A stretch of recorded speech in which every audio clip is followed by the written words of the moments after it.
Welcome to another conversation in People in Fundraising. This podcast features interviews with nonprofit professionals who discuss their career journeys, lessons learned, and enthusiasm for working in fundraising. And here is your host, the founder of People in Fundraising, Tim Wilson.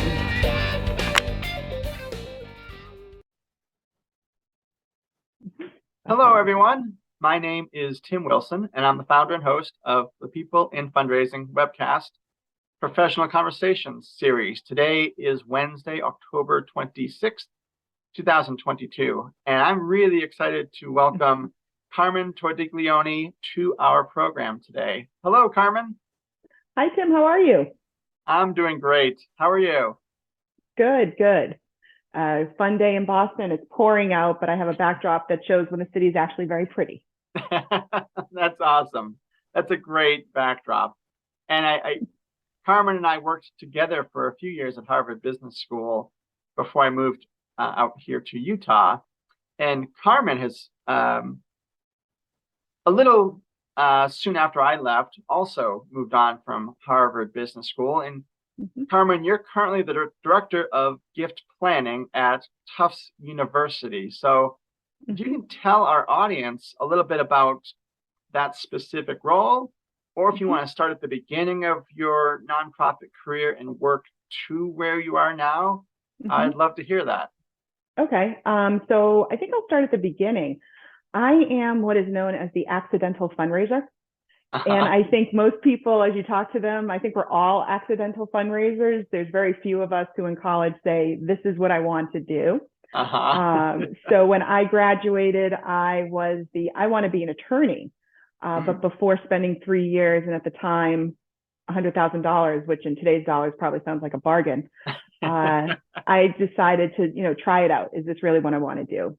So I worked in a law firm as a legal assistant, quickly realized this is not what I want to do. But what it exposed me to was the estate planning. And I was absolutely fascinated as they were putting these plans together. And you would see these incredibly generous bequests to charity. And my question would always be, why that charity? And the attorneys are more worried about, well, how does this help the tax situation? And I'm like, no. They just elevated this charity of family. Yeah. So as I was doing some research to say, what do I want to be when I grow up? Planned giving really, I was looking at communications. Communications tends to pop fundraising jobs. That's how I found out about planned giving, really. It was Google searching. And I was just fascinated by planned giving. And I said, no, this is where I think I'm supposed to be. And I applied for a position. It was entry level. It was assistant position at Brigham and Women's Hospital. They were really trying to build and revive their planned giving program. The director had just come on 6 months earlier, and Deb took a shot with me. And I've always been very grateful for that. And that is how I was launched into planned giving. That's awesome. And Deb too, she was, I don't want to say the accidental fundraiser, I don't want to put words in her mouth, but her first career was teaching. And she was you could see it because she was an incredible mentor, incredible teacher. And the Brigham really put a lot of time and effort into my career, encouraged me and paid for me to go to conferences and trainings and Planned Giving Group of New England, because planned giving is very technical. And it was really this amazing first experience with a wonderful group of people. And then I went on from there to Massachusetts General Hospital. And then after 16 years in higher ed and medical, decided to, go to the dark side and go to higher ed instead. And fundraising is interesting in that the majority of the people I meet do tend to either stay in certain sectors. They'll stay in higher education, or they'll stay in medical or social services, the arts. You can see people's personalities come through in that way. But there's a core group of us who are willing to try other things. And so now I am at Tufts University. We are a centralized office. So even though there are 7 schools as part of the university, all of planned giving is handled in one office. I do the planned giving marketing for all of the schools. So I get a little bit of a taste of the medical school and the dental school and the engineering. But for frontline fundraising, I focus specifically on undergraduates, so the School of Arts and Sciences. Oh, interesting. Yeah. So I like to say I get the best of all worlds. That's nice. Yeah. Well, thank you for that very concise journey. So it sounds like it's been about 20 years for you in the nonprofit sector. A little over 20 years. Terrific. Carmen, are there? I began when I was 7. Just adding that. That's right. We skipped grade school and we were working at HBS when most people are in junior high. So exactly. And believe me, I was fed a steady diet of the bistro cookies by Rosie. So Carmen, just jumping ahead a little bit, since we just heard your career path. Question 4, you've obviously now, as you told us, you've worked in both higher education and healthcare institutions in planned giving, gift planning. Are there, or what are some of the differences in the conversations you have with potential planned giving donors in those two sectors of the nonprofit world? And also, are there any common threads that really stand out? So I'll start with the one common thread that definitely stands out is the emotion. Healthcare or higher ed, especially in planned giving, you're generally dealing with people who've had extraordinary experiences at these institutions. Whether it's an institution that saved their life or an institution where they, found themselves and launched their career and found their passion. So there's a lot of emotion with both sides of that type of fundraising. The difference is with healthcare, you're dealing with a grateful patient population. So the conversations can be a little bit sometimes more difficult. People are making you privy, really, as you're talking to them about their giving, and they're sharing their healthcare journey with you. And there can be happy moments, there can be really difficult moments. Again, with fundraising, I would sometimes, at Mass General, I worked a lot with folks at the cancer center, and sometimes the prognosis wasn't good. So to work with someone and to have them allow you to be part of their lives when they are going through that is really an honor. And I know that sounds cliche, and I don't mean it to sound cliche, but it was extraordinary. And I am blessed and thankful that I was able to work with those folks. And then with a higher ed, I mostly work with alumni. So, you're dealing with 50th reunion, you're dealing with very happy people coming back to campus. You're dealing with people who can put the 20-year-olds to shame on how they party at the 50th reunion. So the conversations can be a little bit more light. I think that really is the biggest difference. In healthcare, both and similar also is they want to pay it forward. So with healthcare, they want Mass General or the Brigham to be there for the next patient. They want to advance research so that the next patient has a better prognosis. In higher ed, they want to make sure that our undergraduates, they call them jumbos. So the next jumbo or that next student has that experience where, they are encouraged to be creative and curious and engaged. And really giving the university the resources to make sure that those students can have that next experience. So it's very different in terms of what they're supporting, but why they're supporting it is the exact same. Yeah, that's really cool. I wondered if this is an impromptu question and just something that I'm curious about with frontline folks.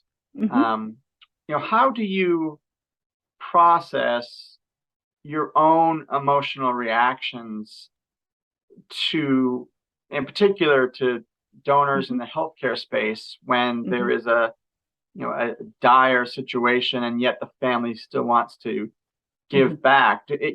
what are the outlets for you? Because Mhm. I imagine as a human, you don't leave things like that at the office. Mhm. So, That's an interesting question. I think with me, it's just listening. mhm, That their story is part of the gift. yeah, That they're making these generous gifts and these, bequests, and they're amazing. And some of these are quite large. But at yeah, the end of this day, their story is just as important as the gift. mhm, So for me, it was listening and asking questions and, sharing with them what that gift is going to do. yeah, That they're not going to see the effect, yeah, but making sure that they know that when they're gone, or, that their family is, we're going to steward their family and say how wonderful how we're using this fund. So I think a yeah, lot of it is listening, and I think a lot of it is um, impact, and mhm, letting them know that this is a joyful moment. This can mm, be a bright spot in something, that can be very heavy and very difficult. yeah, A lot of times with planned giving, everyone will look at you and say, "Oh, you talk about death." No, actually, we talk about life. We talk mm, about legacy. We talk about what's important to you. Because I said at the beginning, you put an institution in a will or a trust or a retirement fund, you are elevating that charity yeah, to family. You look at the wills and you see nieces, nephews, children, great aunt Sue, and then you see the charity. yeah, That's pretty amazing. So it's really having that moment to say, this is what you're doing, and this is really cool, and it's incredible. I try not to use the word cool with the donors. I, do try to be a little bit more professional. But I think it's really focusing on impact and life and engagement and happiness. yeah, Giving should make you happy. If you make a gift and you're not happy after you make that gift, you made the wrong gift. right, I do believe that. Even in my own, giving, which is teeny, teeny, tiny, I write a check to a certain organization and I put that in the mail and I'm like, I did a good thing today. yes, yeah. That's a Yeah. beautiful answer. Thank you for sharing that, and Yeah. for responding well to a question that was not pre-planned. So, um, so let's talk a little bit more about your specific role, Carmen, at Mhm. Tufts as the director of gift planning. Mhm. From your LinkedIn and also from some bio information I found online, because by day I'm a prospect research and management person. Um, it seems like some of your core responsibilities revolve first and foremost around the overall undergrad gift Mhm. planning efforts, specifically with the School of Arts and Sciences and the School of the Museum of Fine Arts, which I didn't know there was a School of the Museum of Fine Arts. Yes. So if you can describe some of those core responsibilities for us, please. So I wear multiple hats. And of course, my first hat is the frontline fundraiser. So working Mhm. with alumni from these different schools, working with parents, working with friends, especially with the School of Museum of Fine Arts. You have a lot of people who are art lovers, Uh-huh. and appreciate for what the SMFA is doing. And finding connections of what do you want to support, again, what is important to you, Mm. and making those connections, whether it's financial aid or, working with someone who has an interest in faculty research. Yeah. Well, pick a department, we do the research. um, and, it's sharing all of what Tufts does. And it's a lot. I was born and raised in Boston, and I didn't even realize everything Tufts did until I Mm. arrived on campus. And that's been a great learning opportunity for me. So Yeah. it's really that frontline piece that I work on. And then I have what I would call my backroom piece, which is I do the gift planning marketing. And this is when I'm able to work with all of the schools. And what that entails is creating emails or mailers or postcards, the website, all the Mhm. different ways we can promote charitable giving, charitable gift planning. Because what we find, and I've been in this industry for over 20 years, and it still surprises me, is how many people who don't know or don't think of, I can name a charity a beneficiary of a will, of a retirement fund, of my donor advised fund. What's that pool of money going to do? I mean, you think the billions that are sitting in these DAFs, that has to be part of your charitable planning as well. So really advocating for plan giving and showing all the different ways you can structure a gift and how these gifts can be structured in such a way to benefit both the charity and yourself. Because there are tax advantages for doing these gifts certain ways. Sure. It is not the reason to make the gift, but it's a really nice perk. And it does, we do have people who raise their hand. I've had conversations saying, I never thought of that. I remember one time, it wasn't at Tufts, it was at Mass General. And this donor called up and said that they were getting ready. It was in March. And they were getting ready to see their advisor and had questions about a charitable gift annuity. And it's a gift that provides income. And I talk her through it. And she says to me that she was calling then, because I was curious. We hadn't sent anything recently. She had tucked away a mailing. And she had opened up the folder as she was preparing to see her advisor. And that's why she called. And, again, fundraiser, nosy by nature, researcher, nosy by nature. I asked her to explain, share what the piece looked like. And as she's describing it, it was something that was 2 years old. Wow. It was over 2 years old. Wow. And I'm trying not to laugh as she is explaining this to me. And she was acting as if she had just tucked it away the week before. And that is why the marketing is so important, because you're planting seeds. You don't know when someone's ready to think about these types of gifts, because, they might be going on a trip or had a birth of a first grandchild. They have to update the will, or a new job. They're filling out an IRA beneficiary designation form. Life happens. You don't know when it's going to happen. So that's why we're constantly sending mail to say, okay, if you're ready to think about this, think about this. That's really interesting. As a follow-up, do you do most of that in-house content generation for marketing? Is that in-house, or do you use Crescendo or some other vendor, or is it a mix? Currently, we do everything in-house. So we work with an outside writer, outside designers, but it's really, we're editing, we're producing, we do everything in-house. I've been at shops where we outsource a lot of it. And there are some great plan giving marketing companies out there, marketing companies. I've used their materials as well, and you can personalize it and add your own photos and things like that. I think it depends on the shop, on whether they have the capability to do it in-house, have to outsource everything. I think a lot now are doing a little bit of mix and matching. Yeah, they'll do some things in-house, and some things it's just not worth the time, and they'll outsource it.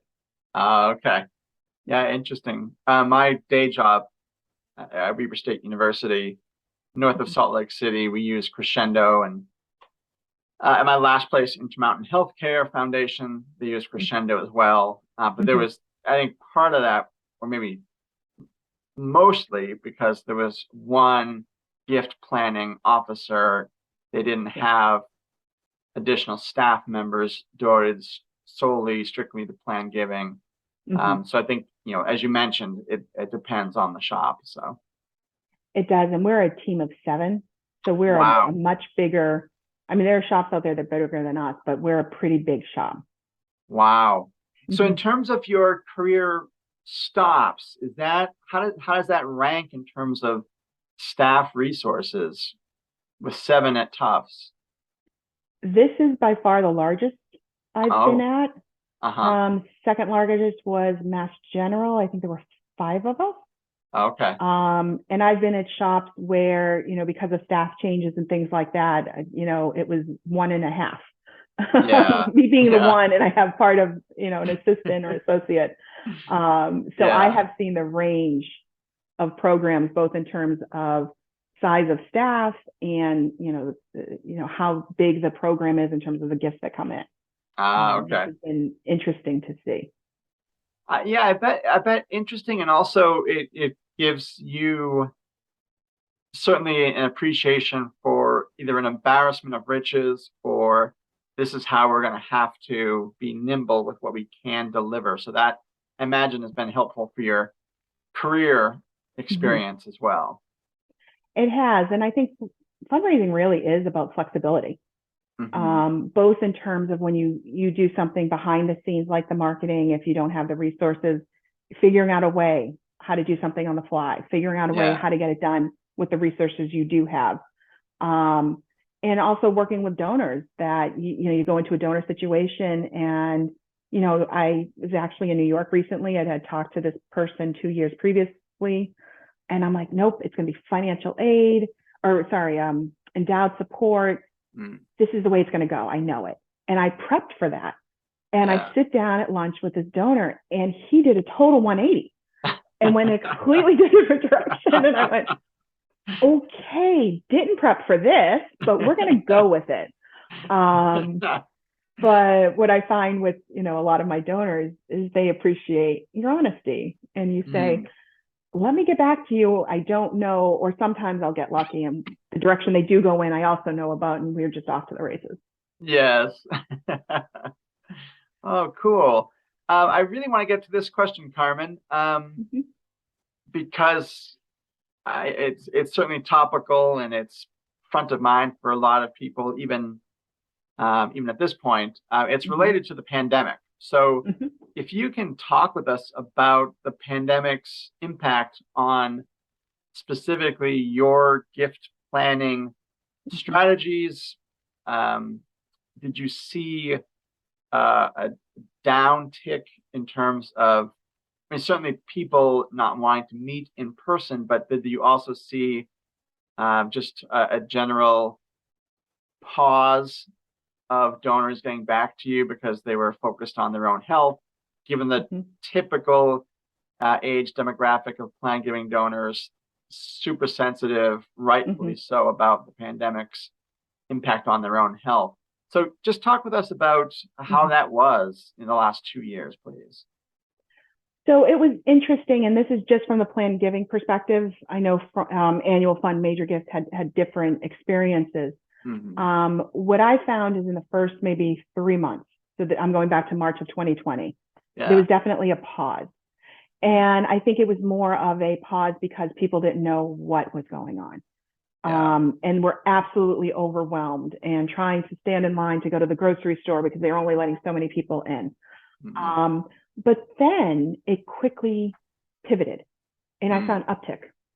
And I wasn't completely surprised because in some ways I also was fundraising after September 11th back in 2001.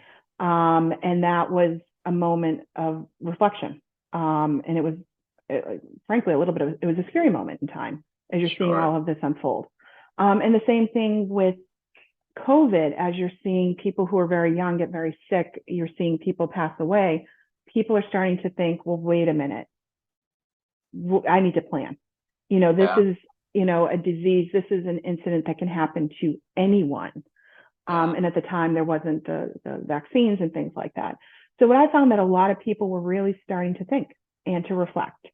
So I saw an increase of folks reaching out, asking for bequest information or asking about charitable trust and how to, provide for other family members. So it really pushed along those types of conversations. And I think that's really what I had seen in terms of reaching out with the technology. They were very quick to adapt to Zoom. Nice. If you had people who were middle-aged doing their planning, this was not just older folks who were reaching out and reflecting. This was across the ages. And so everyone was now on, Zoom was the new word. And so for my younger folks, yep, we can meet on Zoom. For my older folks, they were on Zoom because they wanted to see grandkids. I'll admit there were a couple of conversations where I was basically looking up someone's nose, but they were trying really hard and I could hear them. So that's all that mattered. And there was a renaissance of the phone. I worked with folks who said, I'm not comfortable on Zoom, or I look terrible, dear. Okay, I don't have to see you. And we just picked up the phone and had conversations. So there was a lot of adapting going on. What I'm finding now, it is the older people who are quicker to want to meet in person. They are done. Interesting. They are done with Zoom. They want to see people. And you put your mask on, you meet outside, and you make it work. Yeah. So again, it's back to that being flexible and going with the flow. That's so cool. Thank you for telling us, a bit about those experiences, and you covered 2 years and different circumstances, different demographics really well, and thank you for that. A couple more questions. We have about 15 minutes or so left in our program today. I'd like to pivot to some more just general human interest questions, if that's okay with you. I haven't done this very often with guests to date, but I'm envisioning doing it more with future guests as well. So I'm the guinea pig. You're kind of the guinea pig. You're one of the guinea pigs. There are a few interviews I've done this and they haven't gone live yet. But what motivates so long way to get to it. My lack of succinctness. Carmen, what motivates your own personal philanthropic engagement, whether that's time, money, and you could even expand it to if you're volunteering with your alma mater, if you're involved with the Planned Giving Group of New England. Just talk with us about your personal philanthropy philosophy, please. So my personal philanthropy is, I guess, multi-pronged approach. One is I always give to the institution where I work, because I'm of the feeling if you're not doing work that I want to support, then I'm not going to work for you. It doesn't make sense for me to work for you. Yeah. It helps at Tufts because I'm now actually a Tufts alum. Received my master's degree from there during the pandemic. But congratulations. Thank you. I was donating before then as well. So that's always part of my philanthropy. In terms of what I do personally, I work, I donate, and I'm talking small annual fund donations, really to a lot of shelters. So homeless shelters in the area, either overnight, day shelters. We have organizations in Boston called like St. Francis House. There's the New England Home for Homeless Veterans. So though that is an issue that for years has always been something that's been important to me. I think living in the city, especially, you see it. It's easier to, I don't want to say ignore, but not see it in the suburbs. But, when you're in the city and you're walking in downtown Boston, or you're driving through, certain areas of the city, especially around, like they call it Mass and Cass, and you see there's a huge problem. And that problem is only going to be addressed. Obviously, government has a role to play, business has a role to play, but nonprofits have a role to play. And I sort of see philanthropy, or my philanthropy, as an extension of that nonprofit role. They can only do their job if they have the donors helping them do their job. Definitely. So that's an area that for years has always been my focus. And then I guess the third part, I just recently signed up. It's a new program through Georgetown, which is my alma mater, called Hoya Gateway. So Tufts has the jumbos, Georgetown has the Hoyas.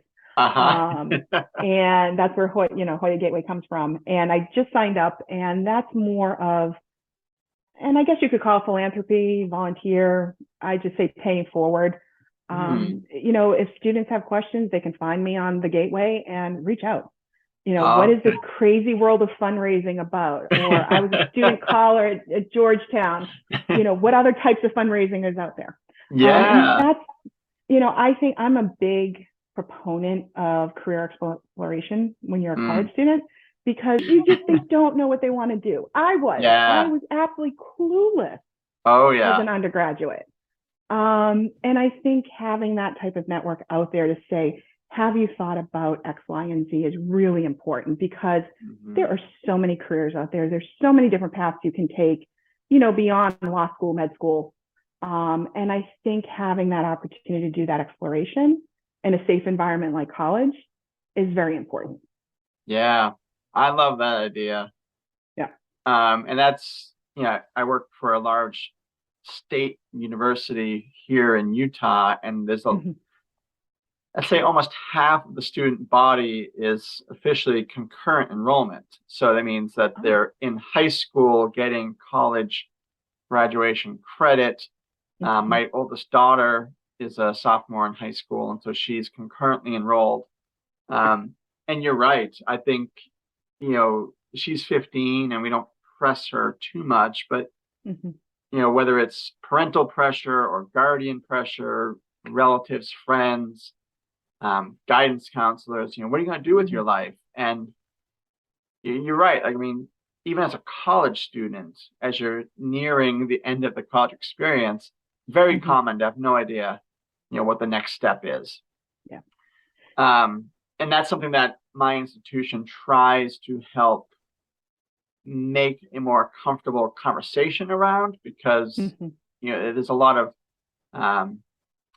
we have some trade school partnerships with trade schools here in the state, and a lot of first generation students, a lot of non-traditional students.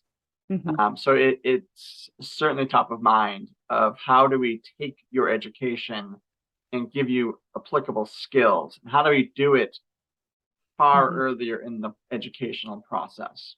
And I remember when I was a college student, and you go to college and all you know is how to be a student, how to do the classes, how to organize your time, how to pass, how to do well.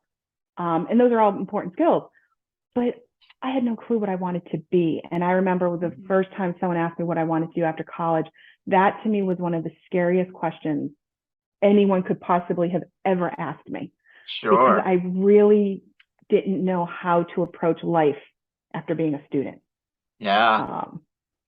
So I think anything you can do for college students, for high school students, to sit down in a really pressure-free way and say, hey, this is what I do. This is the good, the bad, the ugly, and the awesome. Think about it. And if it's not for you, move on to the next alum and learn about something else. And, these conversations are, I think, just as important part of an education as what they're doing in the classroom. Yeah, absolutely. And I think, as a parent, being early in that process of, what are my kids going to do? I sometimes remind myself of that. I don't know if you've known this John Lennon anecdote, but when he was in elementary school, the teacher gave this class an assignment, what do you want to be when you grow up? And John Lennon, as the story goes, wrote happy. And according to him, he said the teacher's response was, well, John, you didn't understand the assignment. And John's response was, well, you don't understand life. And so, I mean, there certainly is like this, larger issue of, fulfillment in your career, fulfillment in your life. But we do need to get down to brass tacks as well and help the next generation to formulate ideas of what will make them feel fulfilled in their career. And especially as people live longer, and retirement typically is now not at 62, but it's stretching into 70s. Like, this is thoughts there, Carmen. Thank you. And you mentioned as a student, one of the things you talked about was as a student trying to organize time, which was a nice segue to a question I had for you. And I imagine the answer may have been different during the pandemic, because if you were like lots of American workers, you were working more hours in the height of the pandemic. But in the human interest side of these conversations, if you had an extra hour in your day, Carmen, how would you spend it? That's a good question. Give me 1 second. Yeah. In the spirit of full disclosure, that was not on my list. Or I think I might have missed it.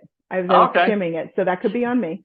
I think for me right now, reading for fun. is something I absolutely love, because during the pandemic, you're working a little bit longer. You're logging in, you don't have the commute. You're keeping the computer open after 5 o'clock because you're just making dinner. What is it to keep the computer open? Right. And then I was also pursuing my master's at the time, so I was doing a lot of reading for that, and I'm on the computer again. So there was more screen time than I ever thought I would do in my lifetime in that 2-year period. And I just think reading for fun, it helps actually with fundraising, because as you talk with folks, you're talking about your institution and you're talking about the gifts, but you're also having that human element as well. And inevitably it's like, what are you reading now, or any good movies? And it helps to build that rapport and see the person across from you as a person, and see the connections you might have beyond the institution, which is always kind of fun to learn. So for me, that is a luxury. Nice. No work, no chores, just diving in and letting your imagination run. That's awesome. Yeah, I enjoy that pastime as well. And I got a little more reading in during the height of the pandemic than normal. And I think as I've launched this podcast, I've read more books. Like, this is on my list right here, Benefactors, just came out last week. But other authors who are really good at taking social science data and applying it to business and whole life experiences as well. And that's where I draw some of my questions or scenarios from with guests. So thanks for sharing that. No problem. And I think for me too, books are top of mind, because it was a stewardship program we did for our Legacy Society members. So during the campaign, we wanted to welcome 1,000 new members to our Legacy Society, and we reached and surpassed that goal. Nice. And we were trying to think of a way to celebrate in a fun way, and we curated a list of 6 books, all with Tufts connections, and sent them to folks and said, please. And we did it at the beginning of the summer, so perfect beach read.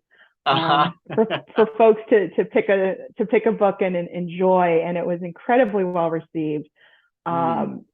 Adults, I don't want to say turned into little kids, but they were so excited to get the gift, and they could choose it. And we had these great conversations with individuals about the books and what they liked, and who read the fiction books and the nonfiction books, and one's based on health. There was another on the diary of a med student, and what they go through.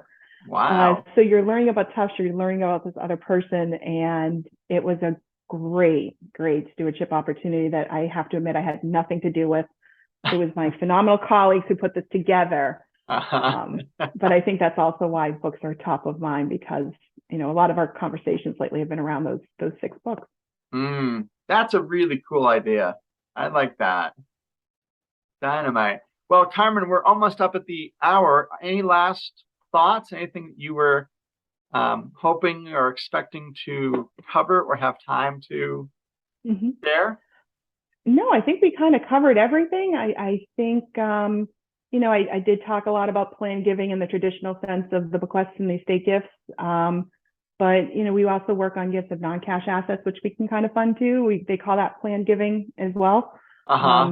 It's, as I talk to individuals thinking about fundraising, I always describe planned giving as old, weird, or dead.